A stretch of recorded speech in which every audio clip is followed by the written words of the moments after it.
Muy buenas y santas las tengan todas y todos. Sean todas bienvenidas y bienvenidos a este espacio de análisis y opinión alternativa general de la provincia que se llama La Conversa de Fin de Semana. Mi nombre es Omar Orlando Tobar Troches y me encanta estar aquí con ustedes para cumplir esta cita virtual que tenemos cada 8 días sábado normalmente para ofrecerles a ustedes a través de nuestras videocolumnas nuestro punto de vista desde acá de la provincia sobre los temas que han generado opinión en lo local, lo nacional y hay veces hasta lo internacional. Agradecerles a todas aquellas personas que se han estado comunicando con nosotros y se han estado conectando a través de nuestras redes sociales, nuestro fanpage de La Conversa de Fin de Semana en Facebook, nuestra cuenta de Twitter, @La Conversa Fin de Uno, y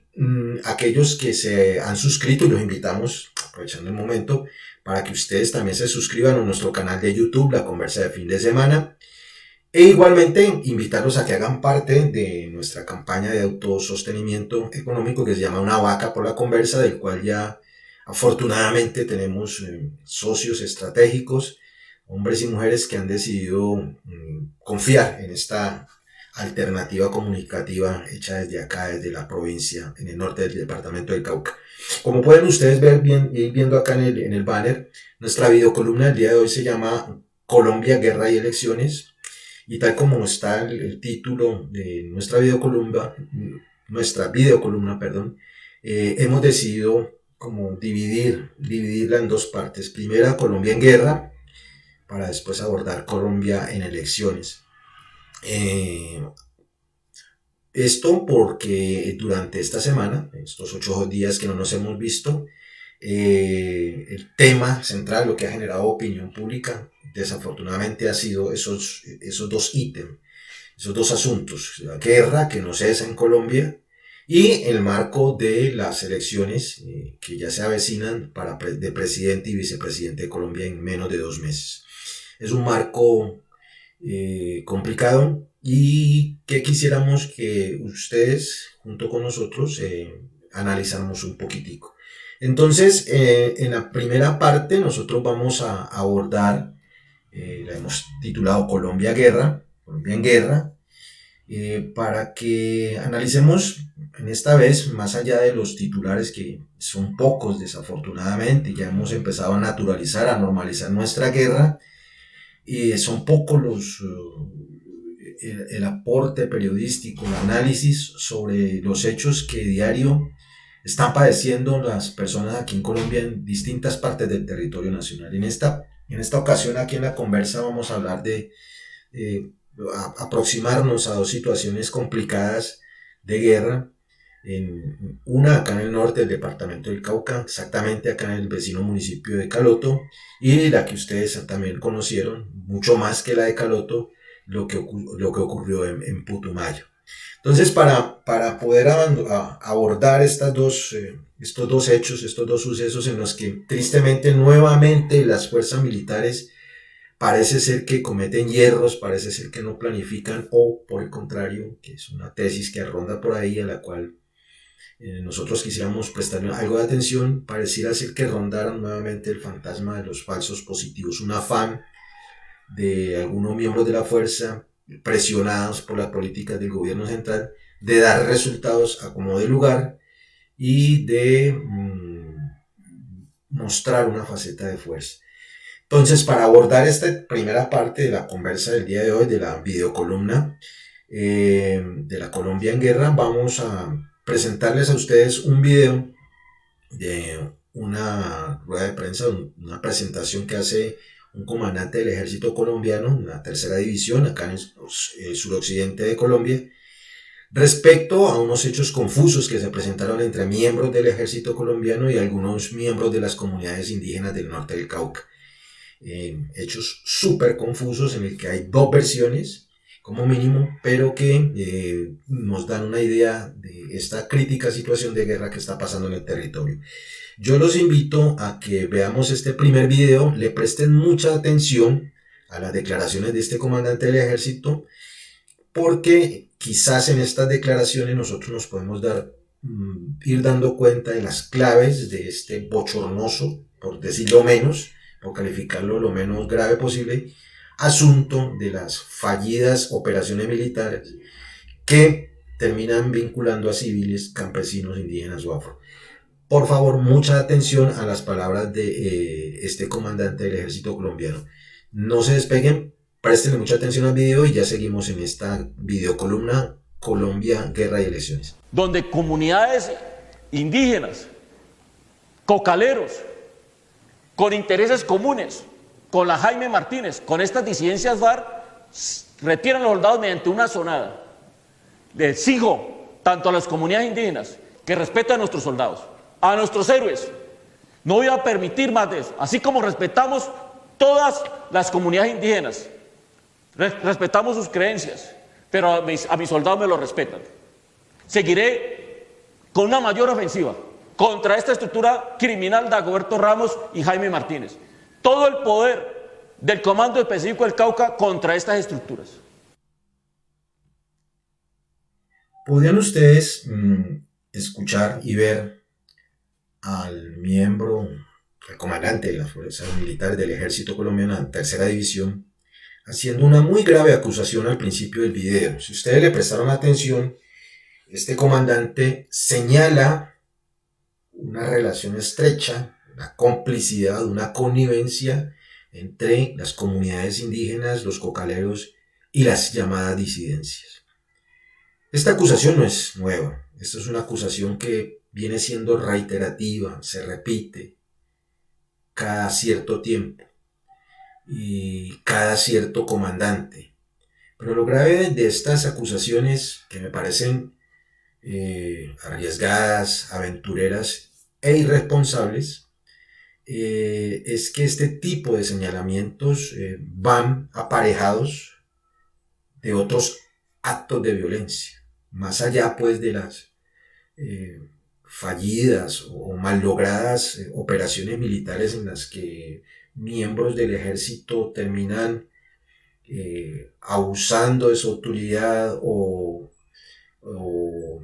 operando mal en el territorio de los indígenas, de los campesinos, de los afros. Hay un factor, existen unos hechos que son supremamente graves y que van de la mano con ese tipo de expresiones, de acusaciones temerarias que reiteradamente hacen los comandantes de la tercera división acá en esta parte del país. Y es el clima de violencia, de amenazas, de asesinatos y de intimidación del que son víctimas precisamente estas comunidades que el ejército, sus comandantes, señalan como cómplices de los grupos armados al margen de la ley,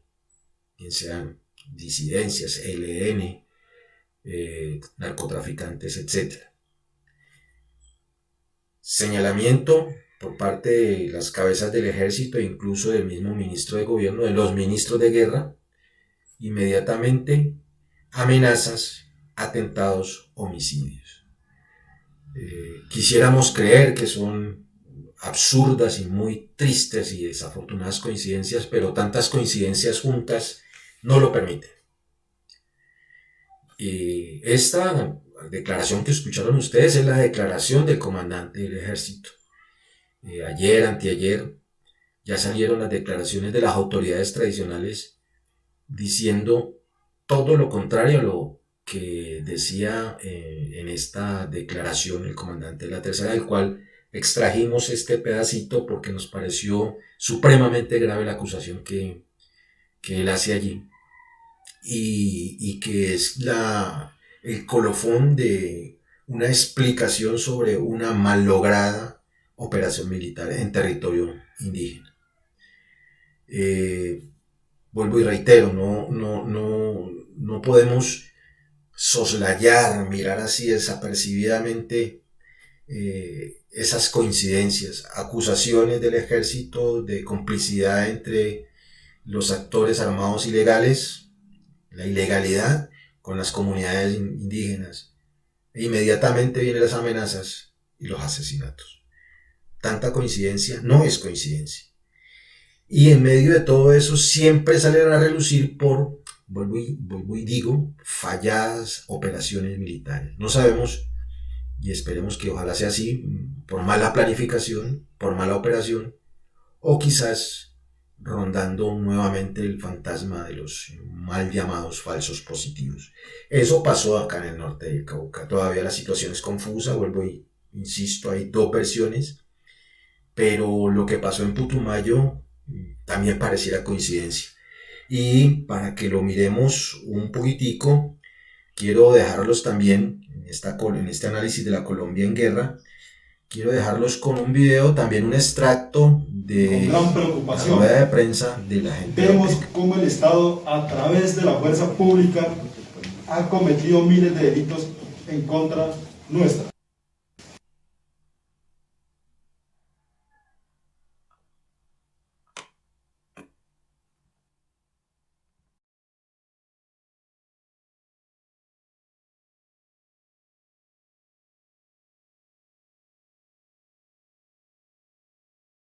El 8 de marzo del presente año, el señor ministro de Defensa, Diego Molano, a las 4:35 p.m. mediante su cuenta de Twitter, informó que la fuerza pública había neutralizado a 9 personas y capturado a 4 más en la vereda Remanso de Puerto Leguízamo, Putumayo. Según la información dada por el funcionario, se habría tratado de enfrentamientos entre las fuerzas del Estado y presuntas disidencias de la FARC. Sin embargo, la información dada por el funcionario no concuerda con la realidad y se contradice con la información que en estos momentos ha empezado a surgir tanto de testimonios de sobrevivientes y familiares, así como de medios de comunicaciones alternativos. Dentro de las personas asesinadas por el Ejército Nacional se encuentra la autoridad indígena y gobernador del pueblo quichua, Paulo Panduro Coquinche, identificado con la cédula de ciudadanía 97-448-098, quien fuera elegido por la comunidad y presentado ante la alcaldía de Puerto Leguízamo en el mes de enero, posesionado ante esta alcaldía, es decir, se trataba del gobernador en ejercicio del pueblo quichua y por ende autoridad de gobierno propio. El medio de comunicación Andrés Prensa, en la noche del 28 de marzo de 2022, se realizó un Facebook Live. En ese espacio entrevistó a un hermano y a un tío de una de las víctimas del Estado. El link de la entrevista se junta en el presente documento y sobre el cual se presenta la siguiente síntesis. Indica que el ejército llegó a la vereda donde se encontraban unos habitantes de la zona realizando un bazar, una caseta comunal, adyacente a una cancha de fútbol de uso de los vecinos, que dicha actividad era para recolectar fondos para atender necesidades de la misma vereda. En ese espacio se encontraba el señor Didier Hernández Rojas, presidente de la Junta de Acción Comunal de la vereda, y su mujer Ana María Sarria Barrera, padre de 2 menores de edad de 6 y 2 años. Habitantes del Cabildo Indígena Quichua Bajo Remanso aseguran que el ejército abrió fuego contra los asistentes de la actividad comunal, asesinando a 9 personas. Dentro de los occisos se encuentran los señores previamente aludidos, que dejan huérfanos a los 2 menores de edad, quienes además tendrían una suma aproximadamente de 11 millones de pesos como consecuencia de la recolección de fondos del bazar comunal, dinero que también desapareció.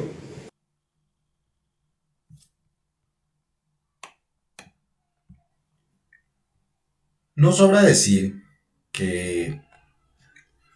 efectivamente desde aquí, desde este espacio, nosotros no tenemos, ni me ha faltado la última palabra, solo queremos brindarle algunos elementos de juicio a usted que se está conectando, que se conecta acá con este espacio de análisis y opinión, para que desde allá, desde su comodidad, desde donde usted esté conectado, empiece a hacer sus propias valoraciones. Lo único cierto es que el hecho que recién nombrábamos de Caloto, donde hay 2 versiones de lo acontecido, la versión que ustedes vieron en el video del comandante de la tercera división versus las recientes declaraciones de las autoridades tradicionales y de los comuneros de acá de Caloto, donde sobre los mismos hechos hay 2 versiones totalmente divergentes. Y este otro suceso donde veíamos la rueda de prensa de la Organización de los Pueblos Indígenas del Amazonas Colombianos,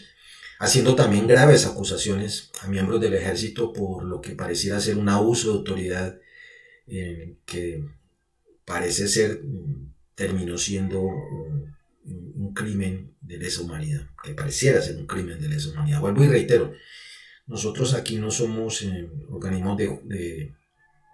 investigación ni de justicia, serán ellos quienes tendrán las últimas palabras, pero lo que sí podemos seguir apuntando acá es que tanta coincidencia junta, tanto desaguisado junto, tanta metida de pata junta, pareciera más estar encaminado a una triste, horrorosa y macabra estrategia de terror que efectivamente actos fortuitos de mala praxis militar o de mala planeación militar. Quisiéramos, y con esto tampoco excusar eso, que fuera eso, una mala operación, un error humano, pero tan seguidos y tan graves, deja mucho que pensar. Esperemos que las entidades encargadas de la vigilancia de los derechos humanos, por un lado, que ya ha hecho presencia en los territorios, la Defensoría del Pueblo, pero también las entidades encargadas de la vigilancia y el cumplimiento del deber de los funcionarios públicos, como la Procuraduría y la Fiscalía, en un tiempo, ojalá no muy largo, nos arrojen claridades sobre estas actuaciones de miembros de las Fuerzas Armadas que tristemente terminan victimizando a comunidades enteras y que con el tiempo nos terminamos dando cuenta de que obedecen a oscuros intereses que mueven a los comandantes e incluso a la cabeza visible política, es decir, el ministro de Defensa, en contra de las comunidades, tristemente. Esa primera parte, vuelvo y digo, de esta videocolumna, ocurre en un entorno complicado también, que es el que tiene que ver con las próximas elecciones que se van a llevar a cabo el próximo 29 de mayo, la primera ronda, la primera fecha de elecciones, en donde los colombianos y colombianas vamos a elegir nuestro presidente y nuestra vicepresidente para los próximos 4 años. Este tema sí ha sido bien, y ustedes podrían ver allí en la imagen que les estamos compartiendo, sí ha sido objeto de despliegue, sí ha sido objeto de análisis, de profundidad. Ya los analistas políticos nos salen hasta en la nevera. Y se relaciona tristemente con la parte de la guerra porque en lugar de las elecciones ser esa fiesta de la democracia en la que todos los colombianos y colombianas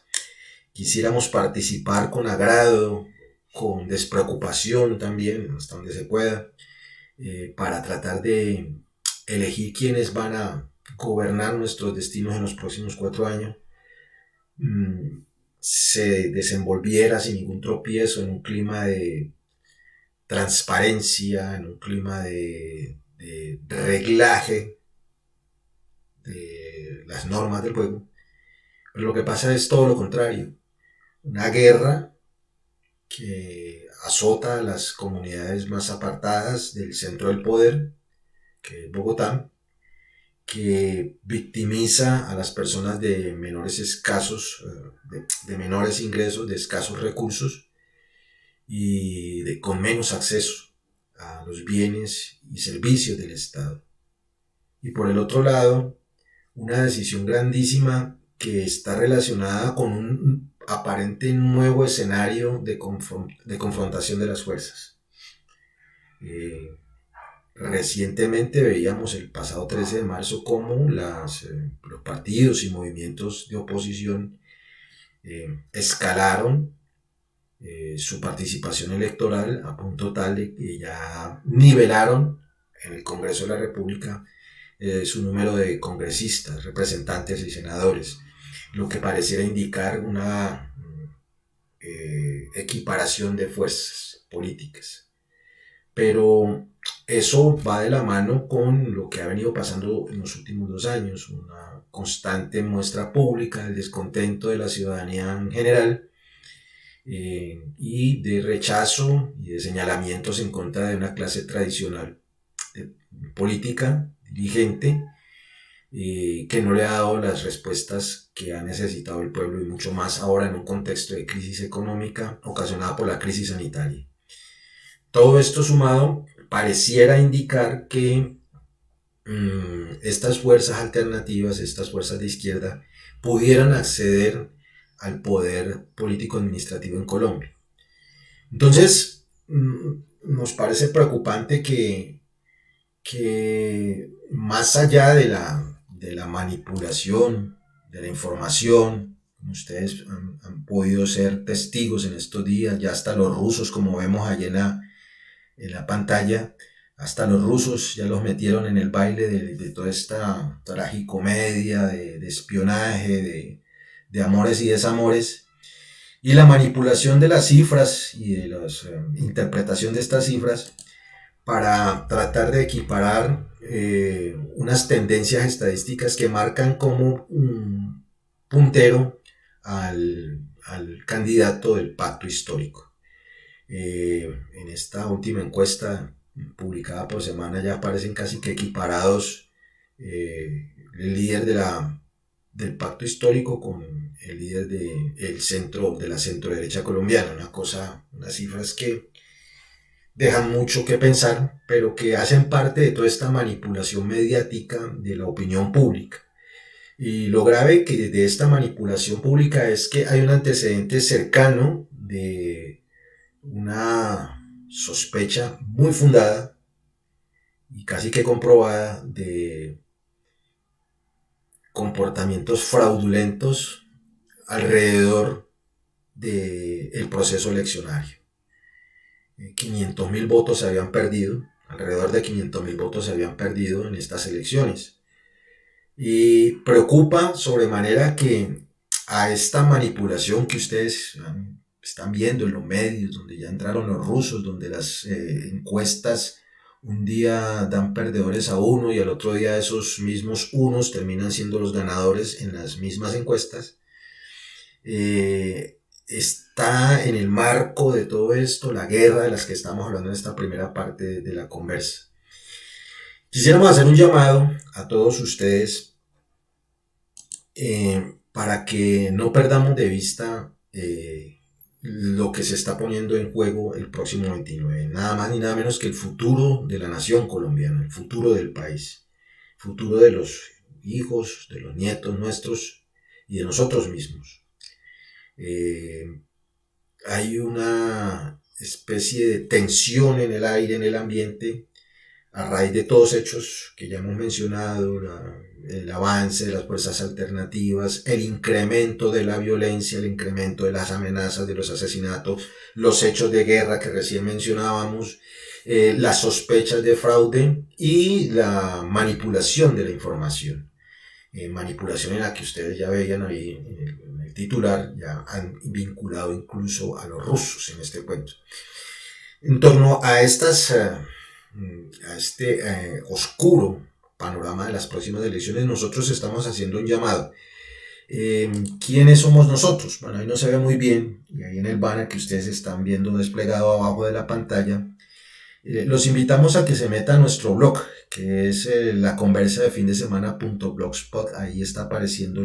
la dirección electrónica www.laconversafindessemana.blogspot.com, donde ustedes pueden leer esta carta abierta dirigida a proteger las elecciones presidenciales en Colombia el próximo mayo 29. Es una carta dirigida a los candidatos, candidatas, a las ONGs, a los colectivos culturales, a los movimientos sociales, a las organizaciones no gubernamentales y gubernamentales defensoras de derechos humanos y a organismos internacionales también de vigilancia y defensa de los derechos humanos, como la Organización Americana de Estados, para que nos ayuden a transparentar, a cuidar las próximas jornadas elecciones. Estos compañeros y compañeras de nuestra memoria colectiva están haciendo un llamado a toda la sociedad, y ese es el llamado que le estamos haciendo a ustedes. Vuelvo a colocar la paginita para que entre todos asumamos unas estrategias de cuidar los votos, de denunciar la trampa, denunciar los delitos electorales y de estar atentos a que esta próxima jornada se lleve de la mejor manera. Vuelvo y reitero, los invitamos a que se metan a nuestro blog www.laconversafindessemana.blogspot.com. Vean allí la carta abierta, proteger las elecciones presidenciales en Colombia. Ahí pueden descargar el documento y compartirlo. Y no solamente compartir el documento, sino estar atentos a ser parte de los colectivos que van a vigilar las próximas elecciones, bien sea como testigos o como jurados, y estar atentos en todas partes del país a evitar a través de la denuncia los hechos en contra del derecho a votar. Ese es el llamado que estamos haciendo nosotros a todos ustedes, y para que también nos ayuden a que estas próximas jornadas de elecciones pasen normalmente y que ganen los que tengan que ganar. Por hoy no era más, no quiero quitarle más tiempo, invitarlos a que se unan a esta campaña de cuidar las elecciones y a que estén atentos a lo que pasa en este país. Una invitación también a que no traguen entero, a que miren 1, 2, 3, 4, 5 versiones, miren 1, 2, 3, 4, 5 fuentes de información. No se queden con lo primero que aparezca en los medios de comunicación y en estas redes tampoco, sino que traten de ir a las fuentes oficiales, que no necesariamente fuente oficial quiere decir fuente del Estado, sino a las fuentes de información que ustedes consideren como confiables, dentro de las que nosotros aspiramos a estar, ni más faltaba. De nuestra parte también ayudarlos a ustedes a través de estos espacios para que inviten a su vez a otras personas a que no nos quedemos en la casa el próximo 29. Si no participamos, las minorías van a seguir imponiendo, bien sea por temor o por plata o por lo que sea, van a seguir imponiendo a los mismos de siempre. Ya es tiempo de que este horror, esta desazón, esta desesperanza se acaben, o por lo menos empiecen a cambiar. Invitarlos nada más a eso, e invitarlos a que el próximo sábado a esta misma hora se comuniquen con nosotros en la conversa de fin de semana. Una vez termine la emisión de este video, lo vamos a subir a nuestras redes para que ustedes lo puedan ver con detenimiento. Antes de irnos y deseándoles un feliz fin de semana y que se cuiden mucho, voy a dejarlos con la promoción de la vaca una vaca por la conversa. Cuídense mucho, muchas gracias y nos vemos de aquí a 8 días si no pasa nada extraño.